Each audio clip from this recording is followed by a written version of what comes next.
네, 2학년 수강생 여러분 반갑습니다.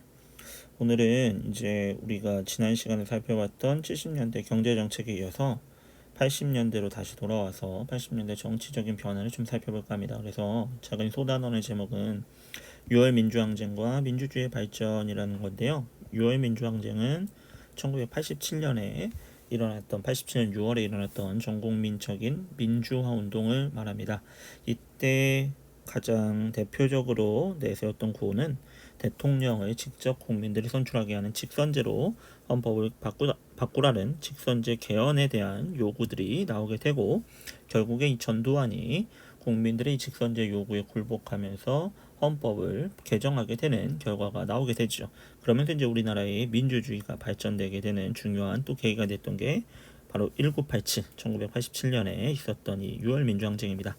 그 내용을 보기에 앞서서 먼저 이제 국제적인 변화를 조금 살펴봐야 되는데요.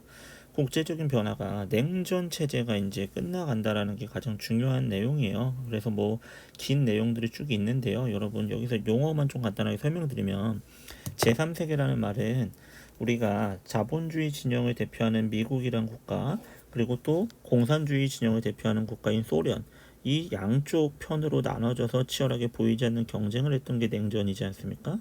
그러니까 이 양쪽의 세계에도 어디에도 속하지 않는 이제 자신들만의 독자적인 노선을 걷는 국가들을 제3세계라고 이렇게 불렀습니다. 그래서 제3세계 대표적인 나라들이 이제 인도라든지 또 이집트 같은 나라들, 이제 또 유고 같은 나라들이 이제 제3세계 대표적인 국가가 뭐 이렇게 그 당시에 출연하기도 했었습니다.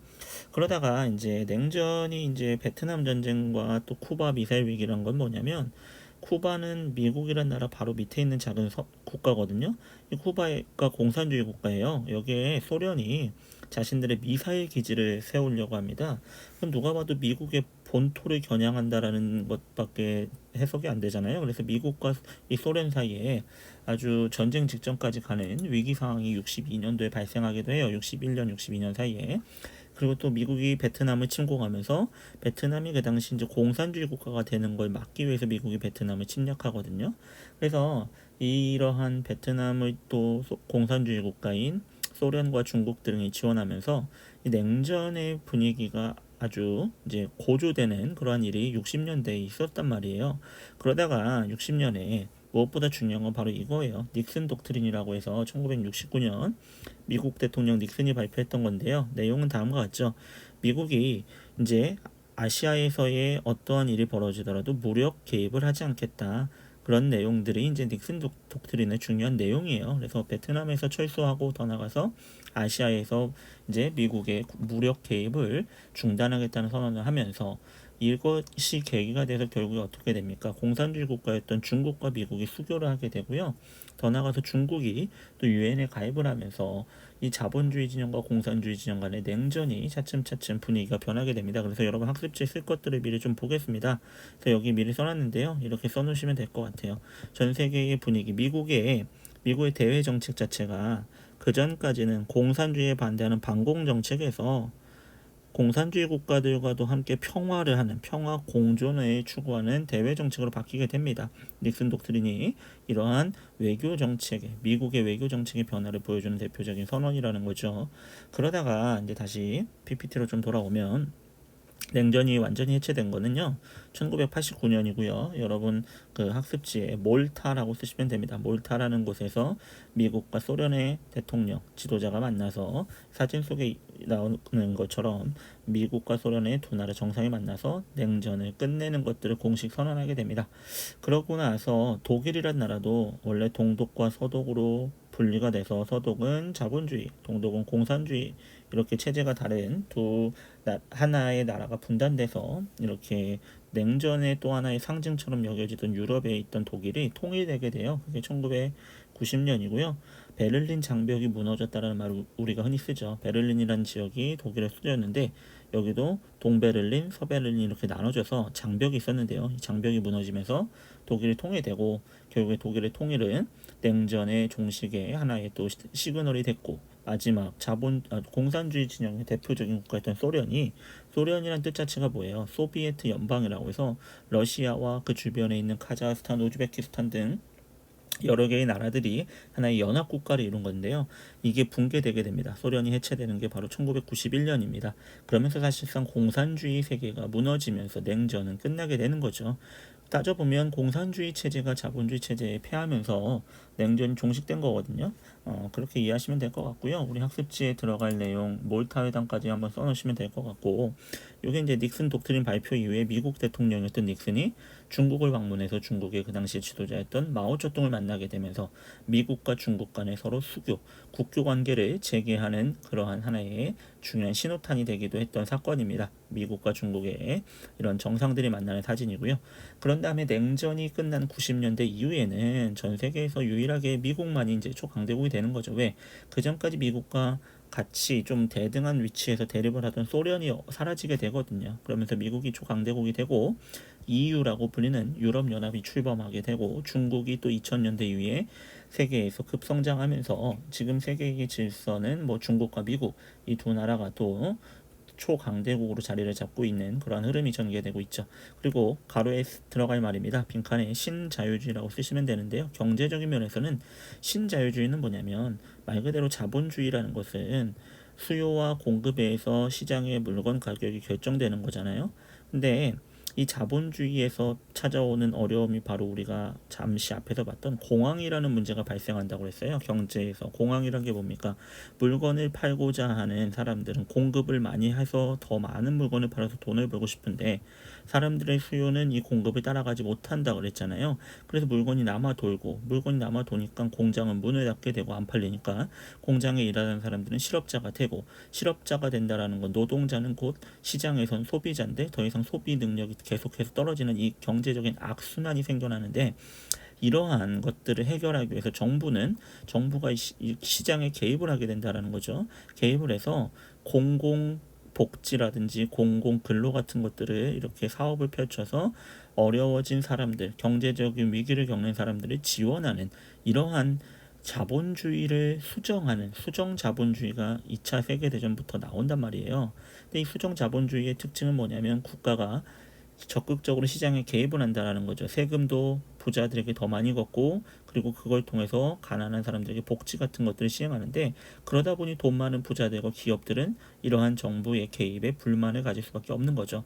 근데 신자유주의란 건 뭐냐면 이러한 정부가 시장에 개입하는 것들을 최소화하는 겁니다. 모든 것들을 축소해서 자본가들, 기업들이 자유롭게 경제 활동을 할 수 있는 것들을 보장해주는 경제 형태를 신자유주의라고 하거든요. 이런 신자유주의가 80년대 이후에 확대되게 되고요. 그리고 각국마다 자기네 시장을 개방하는 요구를 받게 돼서요.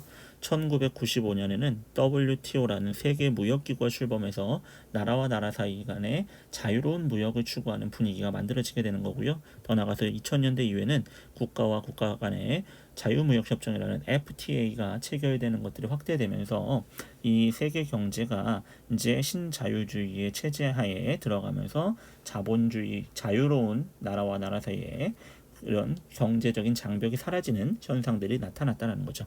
자, 이러한 상황 속에서 우리나라는 1980년에 어떠한 정치적 변화를 맞이했는지를 좀 볼 필요가 있죠. 그래서 제일 중요한 거는 6월 민주항쟁이에요. 6월 민주항쟁은 아까 말씀드렸듯이 1987입니다. 여러분이 영화를 통해서도 한 번쯤 접해 보셨을 그 1987, 1987년이 바로 이 우리 6월 민주항쟁이 일어난 그 해입니다. 물론 그 이전부터 이 민주화에 대한 요구들은 계속해서 있었죠. 근데 결국에 시민들의 요구가 관철됐던 게 1987년 6월 항쟁 이후다라는 것 좀 기억하시고요.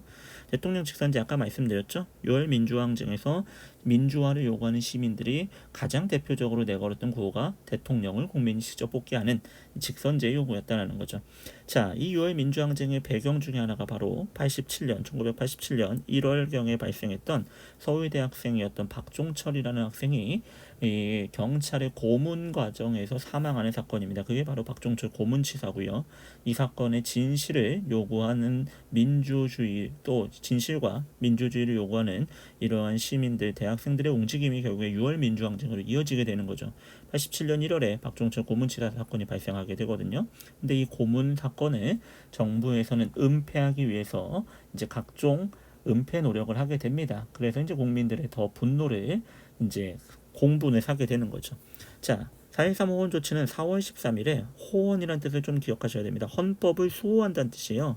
그 당시 대통령이었던 전두환이요. 지금의 헌법, 그러니까 전두환이 4월 13일 당시 헌법은 대통령을 국민이 아닌 선거인단이 뽑는 간선제 방식의 헌법을 채택하고 있었거든요. 이 국민들의 대통령 직선제 요구에 대해서 전두환이 응답한 거예요. 뭐냐? 나는 지금의 이 간선제 방식의 헌법을 끝까지 지키겠다. 바꿀 생각 없다. 직선제 들어줄 생각 없다라고 전두환이 발표한 겁니다.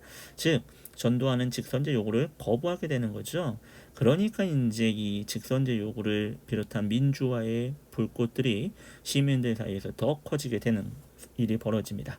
그리고 이제 6월 민주항쟁의 과정에서 시위를 하던 연세대학교 학생 이한열이라는 학생이 경찰이 쏜 총에 맞아 최루탄에 맞아서 피격되는 사건이 벌어집니다. 그게 6월 9일이에요. 그리고 이한열은 이제 얼마 뒤에 이제 세상을 떠나게 되는 이러한 일이 벌어지게 되죠. 그래서 이 결국에 이한열의 피격 사건은 6월 민주항쟁의 과정에서 발생했던 일입니다. 그리고 바로 6.29 선언이란 게 뭐냐면 이 전두환 정부가 이 국민들의 민주화 요구에 굴복해서 결국에 헌법을 직선제로 바꾸겠다. 대통령을 뽑는 방식을 직선제로 바꾸겠다라고 이 선언을 하게 된 겁니다. 이 선언은 전두환이 한 게 아니라 그 당시 이제 다음 대통령 후보로 전두환 소속 정당의 민정당 소속의 여당 대통령 후보였던 노태우라는 인물이 이 6월 29일에 6.29 선언이라고 해서 직선제로 개헌을 하겠다라는 선언을 하게 됩니다. 그래서 이제 이 국민들의 6월 민주항쟁이 결국에 직선제를 얻어내게 되는 결과로 귀결되는 것이죠. 자, 그럼 그 내용을 하나씩 좀 살펴보겠습니다.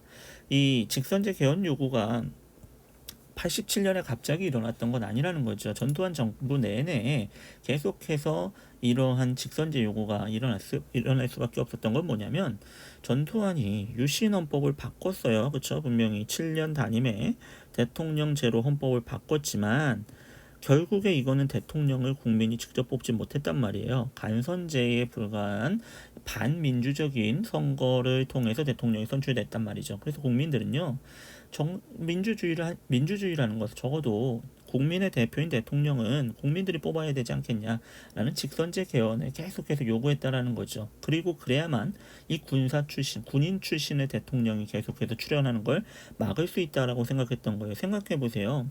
이 헌법 체제 안에서는요. 전두환이 자기가 지목한 자신의 그 다음 일을 맡을 후임자가요. 그냥 체육관에서 간접 선거로 대통령 되는 거예요. 그럼요. 12.12 쿠데타로 권력을 잡았던 신군부 세력들은요. 돌아가면서 계속해서 7년씩 지들끼리 대통령 해먹는 거예요. 이러면 민주주의가 어떻게 이루어지겠습니까? 군인들의 군사 독재는 계속되잖아요. 그래서 학생들, 민주주의를 요구하는 민주인사, 정치인들을 중심으로 이런 직선제 개헌 요구가 계속 확산됐고요. 그리고 직선제를 당의 선거 공약으로 내걸었던 신한당이라고 해서요. 신민당이요. 죄송해요. 신한민주당의 약자가 신민당인데요. 예전에 있었던 그 신민당과 같은 이름이죠. 71년 김대중 후보가 신민당 후보로 대통령에 출마했던 이 신민당이요. 1985년에 창당이 되거든요. 야당으로서요. 창당한 지 한 25일 만에 이제 국회의원 선거를 치르게 돼요. 85년에 제12대 국회의원 선거를 치르는데 신민당이 이제 여당이었던 민정당에 비해서 의석수는 적었지만 상당한 많은 의석을 확보하면서 대충 그 당시 이제 신민당이 몇 퍼센트를 득표하냐면 한 25% 전체 의석의 25% 정도를 차지하게 되는 엄청난 돌풍을 일으키면서 이 국민들의 직선제에 대한 요구가 굉장히 더 커져 갔다라는 거죠. 자, 그러한 국민의 민주화와 직선제 요구를 전두환 정권은 포괄적으로 짓누릅니다. 공안 사건이란 건 뭐냐면 이런 거예요. 간첩단 사건이에요. 간첩단. 쉽게 말하면 계속해서 이 사회의 공포 분위기를 조장하는 거죠. 그래서 이 국민들의 민주화에 대한 열망과 직선제에 대한 것들을 이것을 억누르려는 이러한 일들을 만들어냅니다. 조작된 사건들 계속해서 이때도 여전히 만들어지는 겁니다. 또 하나는요. 고문 수사가 이때 굉장히 너무나 자연스럽게 자행되고 있었거든요. 전두환 정부는요. 노동운동을 하고 학생운동을 하는 세력들은 다 간첩으로 몰아가고 또 경찰은요. 그러한 간첩단 사건 조작뿐만 아니라 고문을 통해서 증거를 조작하는 이러한 일들이 벌어진데 그 대표적인 게요 바로 부천 경찰서의 성고문 사건이 하나 있고요. 그리고 또 하나가 바로 이제 박종철 고문치사 사건인데요. 이거는 부천 경찰서 성고문 사건은 86년에 벌어졌던 거예요. 86년. 그 당시에 이제 서울대학교 재학 중이었던 전인숙이라는 여학생이 이제 그 당시 대학생들은 주로 어떻게 했냐면 다른 사람의 이름으로 노동 현장에 이제 노동가로 이렇게 위장 취업을 해서 그 노동자들과 함께 이제 노동 운동을 전개하는 것들이 이제 대학생들이 했던 주된 운동 중에 하나였습니다. 전인숙 역시 허명숙이라는 가명으로 노동 현장에 들어가서 노동 운동을 전개했었는데요. 이 이제 86년에 이런 노동운동을 탄압하는 과정에서 전인숙이라는 여학생이 경찰에 체포되어 오는 거죠. 근데 이 경찰이요 성고문하는 성적 모욕과 고문을 하는 이러한 반인륜적인 행위를 저지릅니다. 부천 경찰서의 경찰이요. 근데 이 사건이 어떻게 되냐면 정부에서요 지침을 딱 내려서요 어떻게 하냐 이 사건을 크게 싫지 말고 성추행이 아니라 성모욕행위 등등으로 해서 이 언론에서 이 사실을 보도하는 것들을 은폐하고 축소하라고 통제 지시를 내립니다. 그래서 전두환 정부 때 보도 지침이란 게 존재했다라는 거죠. 보도 지침은 뭐예요? 신문이나 뉴스 같은 거에 미리 사전 검열을 통해서 보도할 것들을 정해준다라는 거예요. 그 외의 내용들을 보도 못하게 언론을 통제하는 겁니다. 자, 이 성고문 사건 역시 보도 지침을 통해서 사건을 은폐하고 축소합니다. 그리고 바로 우리가 한 번쯤은 들어봤을 1987년 박종철 고문 치사 사건이 발생하는 거예요. 자, 박종철이 누구냐면 사진 속의 인물입니다. 그 당시에 서울대학교 언어학과에 재학 중이었던 21살의 청년이었고요.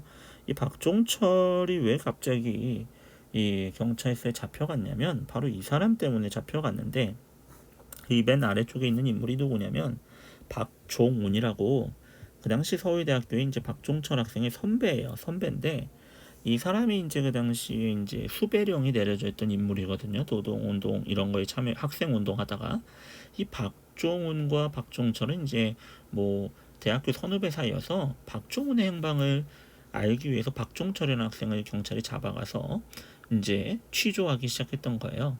취조하는 과정에서 뭐 진짜 박종철이라는 학생은 박종훈 선배가 어디 있는지 몰랐거든요. 이 사람은 잠적된 지 오래돼서 최근에 연락된 적이 없어요. 몰라요. 행방을 모르는데 경찰이 계속해서 박종철에게 박종훈이 어디 갔냐라는 진실을 얘기하라고 계속해서 고문을 하게 됩니다. 그 과정에서요. 여러분 물고문이 자행돼요.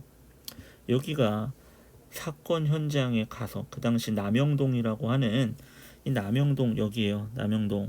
남영동에 있는 이 조사실 바로 이 5층에서 박종철이라는 학생이 조사를 받았는데 그 조사실 안에는 이렇게 욕조가 있었는데요.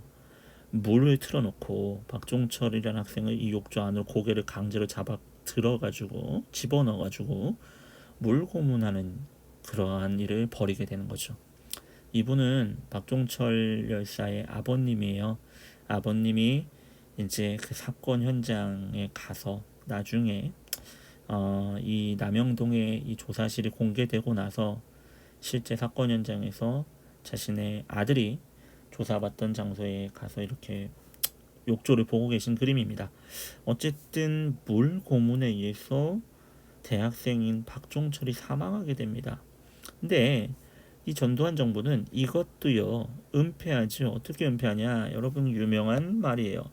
책상을 탁 하고 치니까 억 하고 놀라서 심장마비로 죽었대요. 21살의 건장한 청년 대학생이요. 책상 탁 쳤다고 심장마비로 죽는다는 게 말이 됩니까? 이거 누가 믿어요 이거를. 자, 근데 그 당시 박종철이 사망해서 응급실로 옮겨질 때 박종철 학생의 상태를 봤던 의사 오연상이라는 의사가 이제 진실을 폭로하죠. 내가 그 박종철이라는 학생의 상태를 봤을 때 온몸이 물에 젖어 있었고 뭐 누가 봐도 물 고문의 흔적들이 보여졌다라는 증언을 하게 됩니다. 그럼에도 불구하고 이 전두환 정부는 이 박종철 고문치사 사건을 은폐하기에 급급했다라는 거죠. 그래서 박종철 열사의 추도 시위예요. 이 종철아 잘가 그래 아버지는 할 말이 없대. 이게 뭐냐면 박종철 열사의 아버님이 자신의 아들의 시신을 보고 남겼던 말이라고 전해져요. 이 아들 부검을 바로 진행해 버리거든요. 박종철의 부검을 진행하고 화장을 통해서 증거를 인멸해 버려요. 전두환 정부는요. 유족들의 의사도 묻지 않고요. 할 말이 얼마나 많겠어요. 생때 같은 자식을 서울대학교라는 그래도 우리나라 최고의 인류학교라는 곳에 보내서 얼마나 기뻤을까요? 실제로 이 박종철 열사의 부모님에게 박종철은 정말 큰 자랑이었다고 해요. 시골에서 어렵게 공부시켜서 우리 아들이 서울대학교 입학해서 얼마나 큰 기쁨이었겠어요. 근데 그 아들이 고문에 의해서 21살밖에 안 된 청년이 사망합니다. 자, 이게 87년 1월의 일이었어요. 박종철 고문치사 사건이요. 이 의혹들에 대해서 진실을 규명하라는 진실 규명의 요구들이 커져갑니다. 그리고 더 나아가서 이 진실 규명을 넘어서서 민주주의, 직선제에 대한 요구가 더 커지게 됩니다. 근데요, 바로 얘기했죠. 전두환은요, 대통령, 그 당시 대통령 전두환이 임기는 81년부터 87년까지 7년 동안 하는 거였단 말이에요. 자기가 마지막 임기 87년이었고, 이 87년에는 연말에는 무슨 일이 원래 계획되어 있었냐면 대통령 선거가 계획되어 있는 거예요. 그리고 전두환은 일찌감치 자신의 후임자로 누구를 지목했냐면 자기 쿠데타에 같이 참여했던 노태우라는 인물을 이제 대통령 후임자로 지목을 해놨던 겁니다. 그래서 이 노태우라는 사람이 그냥 불보듯 뻔하게 대통령 되는 그런 테크트리를 타려고 했는데, 그래서 4월 13일에 바로 헌법을 바꾸지 않고 헌법 지키겠다, 지금의 간선제의 헌법을 지키겠다라는 거죠. 왜냐? 여당과 야당 간의 개헌에 대한 합의도 이루어지지 않았고, 그렇기 때문에 지금 헌법을 바꿀 수는 없다 하는 4.13 호헌 조치를 발표하게 되고 직선제 개헌에 대한 논의 자체를 금지시켜버립니다. 논의하지 마, 이거죠.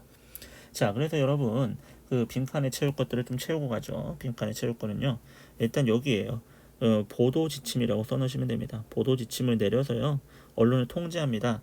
말 그대로 신문사나 방송사에는요, 그 당시 이제 안기부 요원들이 상주하고 있어서 미리 사전에 검열하는 것들이 너무나 당연했던 시대라는 거죠. 이 시기에는요. 자, 이러한 박종철 고문치사 사건의 진실이 드러나기 시작했던 건 바로 87년 5월 18일 5.18 7주기 기념미사가 진행됐던 명동성당에서 밝혀지게 돼요. 바로 우리가 앞에서도 배웠던 천주교의 정의구현 사제단이 박종철이라는 학생은 물고문에 의해서 사망했다, 닭하고 친이 억하고 죽은 게 아니었다라는 사실을 폭로하게 됩니다. 이러니까 이 정권의 폭력성과 부도덕성에 대한 국민들의 분노가 엄청나게 확산되고요. 그래서 바로 민주헌법쟁취국민본부라는 이러한 범국민적인 단체가 만들어지게 됩니다. 그게 87년 5월 27일의 일이었다라는 거죠. 그래서 4.13 호헌 철폐하고 직선제로 개헌해라, 호헌 조치를 철폐해라, 헌법을 수호하겠다고 밝혔던 대통령의 그 선언을 철회하고 직선제 개헌을 하기 위해서, 그리고 더 나가서 고문으로 학생들을 고문하는 이 고문 정권 퇴진 운동을 벌이겠다라고 해서 이제 야당의 정치인, 시민 단체, 그리고 학생 운동, 종교계 인사들이 이 중심이 되어서 만들게 된 단체가 바로 민주헌법 쟁취국민운동본부였다라는 거죠. 자, 그러면서 민주화 시위가 이때부터 아주 본격적으로 커져갑니다. 전 국민이 참여하는 시위가 되는 거예요.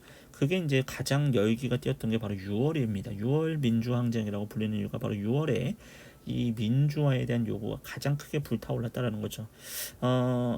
여기 보시면요, 사진에 보면 이때는요, 단순히 학생들, 야당 정치인들 뿐만 아니라 아저씨들이라고 하는 이 직장인의 넥타이 부대까지 이렇게 민주주의를 요구하는 이 민주운동의 한 목소리로 뜻을 모으게 됩니다. 자, 그렇게 한창 민주화 운동이 치열하게 전개되는 6월, 연세대학교 앞에서 시위를 하고 있던 연세대학생 이한열이 경찰이 쏜 최루탄에 맞아서 피격되는 사건이 발생합니다. 여러분, 이 사진 속의 인물이 이한열 열사입니다. 그 당시 연세대학교 재학 중이었고요. 우리가 1987 영화에 보면 그 강동원 씨가 맡았던 역할이 실존 인물이에요. 이게 이제 최루탄에 머리를 맞아서 피를 흘리고 있는 이한열 열사의 모습이에요. 자, 그리고 이제 이 그 뒤에 장면은 이제 이한열 열사가 이제 최루탄에 맞고 이제 병원으로 후송돼서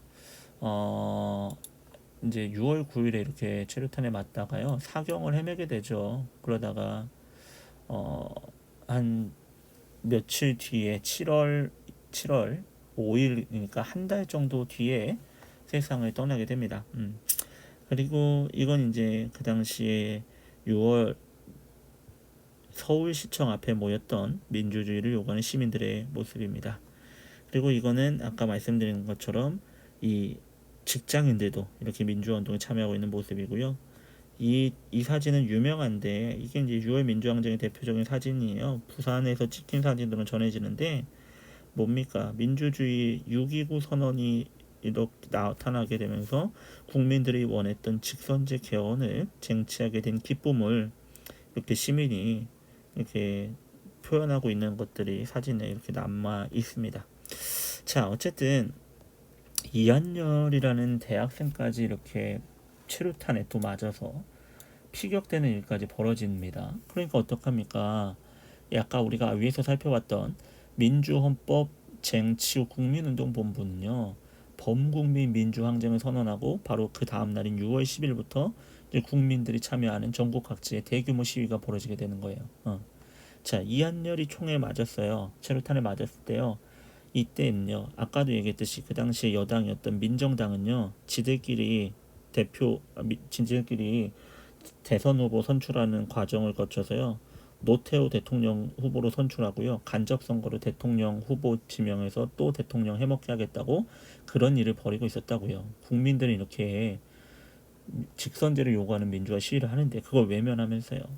자, 6월 10일부터는요, 이 민주화를 요구하는 시위가 전국적으로 다 확산됩니다. 거의 전국의 대다수의 지역에서 이렇게 합니다. 뭐냐? 6월 10일부터 오후 6시 국기 하기식에 맞춰 다 같이 애국가를 부릅시다. 애국가를 후에는 자동차 경적을 울리고 교회와 사찰은 타종합시다. 그리고 호원 철폐, 민주헌법 쟁취, 이런 운동들이 6월 10일부터 전국적으로 일어나게 되는 겁니다. 자, 그러니까 어떻게 됩니까? 결국에 전두환 정권은요, 이 국민들의 요구에 굴복하는 거예요. 그래서 노태우, 그 당시 여당의 대통령 후보였던 노태우가요, 6월 29일에 헌법을 직선제로 바꾸겠다, 개헌하겠다라는 걸 선언합니다. 이게 바로 6.29 선언입니다. 6.29 선언. 6.29 선언의 내용을 한번 보겠습니다.